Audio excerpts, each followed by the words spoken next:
वैदिक पंचांग के अनुसार वर्ष में 24 चौथ आती है।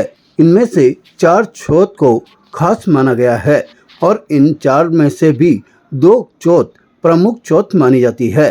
पहली तो है करवा चौथ और दूसरी तिल चौथ। इन दोनों चौथ पर बड़ी संख्या में महिलाएं व्रत रखकर अपने पति के दीर्घायु होने की कामना करती है।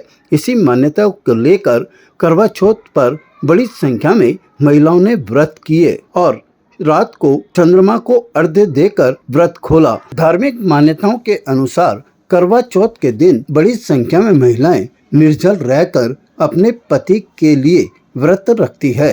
इसी के चलते सुबह स्नान दान करने के बाद महिलाओं ने गणेश जी और चौथ माता की पूजा अर्चना की। इसके चलते ऋषि घाटी स्थित चौथ माता के मंदिर में महिलाओं की भीड़ लग गई। महिलाओं ने मंदिर में पहुंचकर गणेश जी और चौथ माता की विधि विधान के साथ पूजा अर्चना की और इस दिन से जुड़ी कहानी को सुनकर बुजुर्ग महिलाओं के पैर छूकर परिवार में सुख समृद्धि और अपने पति के दीर्घायु होने के लिए चौथ माता से प्रार्थना की। महिलाओं ने बताया कि करवा चौथ के व्रत को लेकर उन्हें काफी इंतजार रहता है, क्योंकि इस दिन वे अपने पति के दीर्घायु होने के लिए चौथ माता से मन्नत मांगती है। इसी के चलते उन्होंने आज निर्जल रहकर करवा चौथ का व्रत किया और रात को चंद्रमा को अर्घ्य देकर व्रत खोला। आज हमने अपना सुहाग के लिए करवा चौथ का व्रत करा है और करवा माता की कहानी सुनी है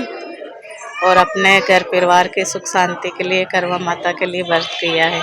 चौथ माता के हम जल चढ़ाते हैं, सुहाग का सामान चढ़ाते हैं, मेहंदी चढ़ाते हैं, प्रसाद चढ़ाते हैं। आज चौथ माता का व्रत है और आज सुहाग ने अपने सुहाग की लंबी उम्र के लिए दुआ करते हैं, कहानी सुनते हैं, निर्जल व्रत करते हैं। शाम को चांद देख के अर्घ देख के व्रत खोलते हैं। पूजा पाठ करा, कहानी सुनी। ने सबसे पहले सुबह उठते ही स्नान आदि करके घर की सफाई करके माता जी की सबसे पहले पूजा करी है, चूरमा बनाया माता जी के लिए और फिर अभी निर्जला व्रत है हमारा पूरा। बहुत ज़्यादा उत्साह रहता है सुबह मॉर्निंग में जल्दी उठते ही।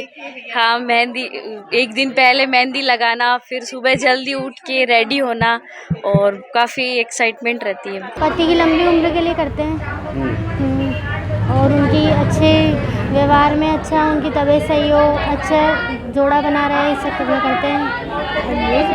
इसमें सुबह से किस तरह से भूखे प्यासे रहना पड़ता है? हाँ, बिना पानी के रहते हैं, बिना कुछ खाए रहते हैं। सुबह जल्दी उठ के पूजा पाठ करते हैं विधि विधान से, फिर मंदिर आते हैं, माता के दर्शन करते हैं, फिर घर जाके शाम को व्रत खोलते हैं। करवा चौथ का व्रत पति पत्नी के बीच अटूट बंधन का प्रतीक है। ऐसा कहा जाता है कि करवा चौथ का व्रत रखने से अखंड सौभाग्य की प्राप्ति होती है और वैवाहिक जीवन में कभी परेशानी नहीं आती है।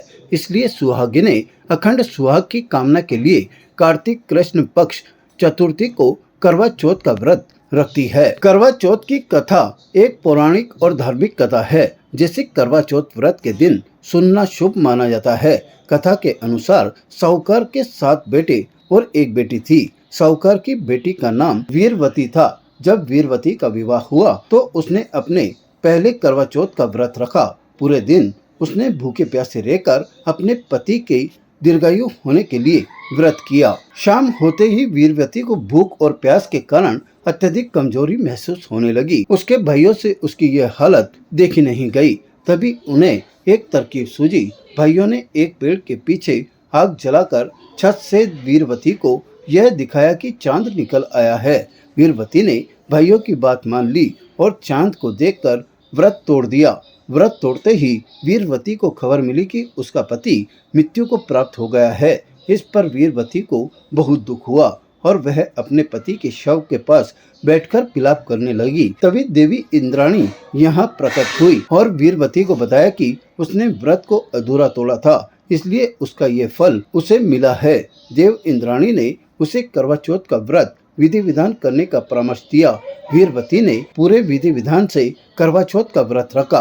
अंततः उसके पति को जीवन दान मिला और वो फिर से एक साथ रहने लगे। इसी के चलते बड़ी संख्या में महिलाएं करवा चौथ के दिन अपने पति के दीर्घायु के लिए कामना करती है। ताजा खबरों के लिए देखते रहें सरेराह न्यूज। अपना फोन उठाएं और सब्सक्राइब करना ना भूलें।